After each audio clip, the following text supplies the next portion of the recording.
faut savoir qu'il y a plusieurs typologies de solutions de sécurité. Donc il y a des solutions de chiffrement, ce dont on parle beaucoup et depuis 2-3 ans. Donc ce sont des solutions qui permettent à une entreprise de chiffrer les données qui sont envoyées dans un centre d'hébergement virtuel dans le cloud. Donc là, la problématique qui se pose, c'est où se trouvent les clés de chiffrement des données. La plupart des éditeurs qui font du cloud proposent eux-mêmes des solutions de chiffrement, eux-mêmes des solutions de cryptage des données, mais ils gardent la possession, la propriété des clés. Donc finalement, le client final n'a pas accès à ces clés.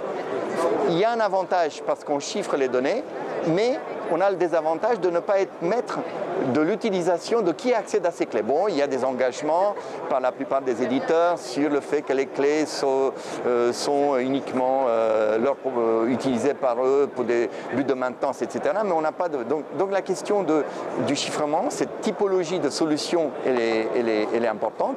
Il y a une deuxième typologie de solutions de sécurité, c'est l'authentification des utilisateurs.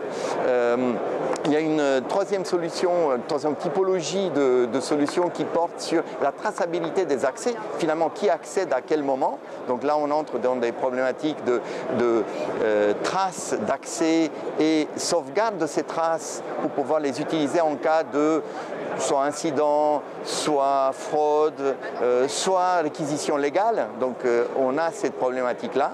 Qu'est-ce qui est important dans ce paysage-là? Ça, c'est un point clé. On retrouve ici, notamment aux assises de la sécurité, on retrouve un certain nombre d'acteurs qui proposent des solutions de cloud, comme Elastica, comme Netscope, comme Cypher Cloud, etc., qui répondent à des verticalités, à des fonctionnalités de sécurité, d'une part, et on retrouve assez peu. Et c'est là où e-tracing se positionne. On retrouve ce ciment de prestations, ce ciment d'intelligence, d'architecture d'un côté, où mettre la solution, comment l'exploiter, comment finalement la faire évoluer avec l'évolution des applications. Ce sont des paramètres, ce sont des besoins qui sont implémentés par les sociétés de services, des sociétés qui ne vendent que de la prestation intellectuelle pour pouvoir installer, intégrer ce type de solution.